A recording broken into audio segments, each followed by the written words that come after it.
pessoal, aparecendo aqui para falar um pouco para vocês sobre as principais características dos anfíbios, aquelas que vocês precisam saber para resolver qualquer prova.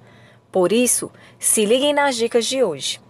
Bem, quando eu falo em anfíbio, tenho que lembrar das principais espécies que representam esse grupo, como pererecas, salamandras, sapos, rãs e cobras cegas.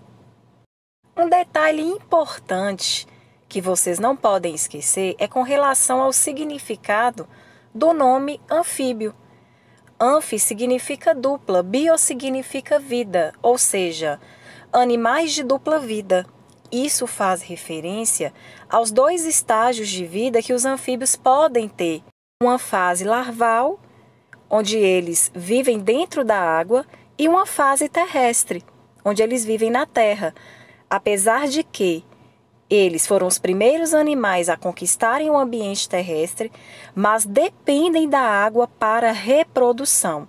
Então, eles não conquistaram definitivamente o ambiente terrestre, não. Outras duas características que não podemos esquecer nesse grupo de animais é que eles são vertebrados, ou seja, possuem vértebras, formando o que nós chamamos de coluna vertebral. Isso não significa que todo vertebrado terá uma coluna vertebral formada, já que existem peixes primitivos, conhecidos como ciclostomados ou ágnatos, que eles não possuem coluna vertebral, apesar de serem vertebrados. Então, nós devemos ter atenção com relação a esse detalhe. São ectotérmicos. Significa o quê? Que eles não possuem mecanismos para regular a sua própria temperatura. Por isso, eles necessitam de fontes externas para realizar esse fenômeno. São os tão conhecidos animais de sangue frio, certo? Devemos lembrar que os répteis também fazem parte desse grupo de animais ectotérmicos. Com relação à respiração, temos detalhes importantes para aprender sobre esse grupo de animais. Eles podem possuir até 3 tipos de respiração: pulmonar, cutânea e branquial. Vejam, quando eles ainda estão na fase larval de girino, eles possuem respiração branquial, semelhante à respiração dos peixes. Quando estão na fase adulta, eles podem realizar os 2 tipos de respiração, que é a cutânea e a pulmonar. Eles têm o auxílio da respiração cutânea justamente porque possuem um pulmão ainda primitivo para realizar as trocas gasosas. Lembramos que, na respiração cutânea, as trocas gasosas ocorrem através da pele e, por isso, os anfíbios vivem preferencialmente em ambientes úmidos, para que ocorra esse tipo de respiração.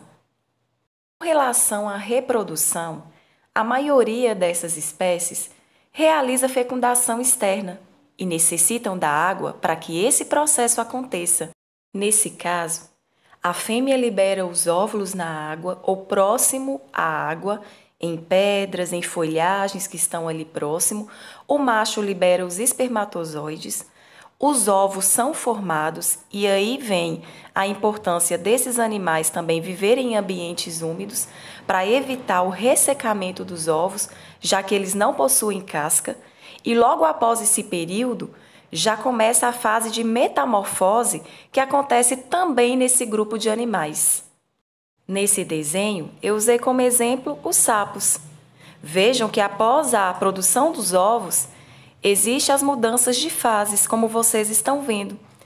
E uma das alterações que acontece é com relação à respiração, como eu já expliquei anteriormente, e também com relação à regressão da cauda, que acontece por um processo conhecido por apoptose. Tem um vídeo aqui no canal sobre esse assunto. Assistam. Para a gente finalizar, vamos falar sobre as glândulas paratóides. Essas glândulas são famosas porque produzem o tão conhecido veneno de algumas espécies de anfíbios, como os sapos.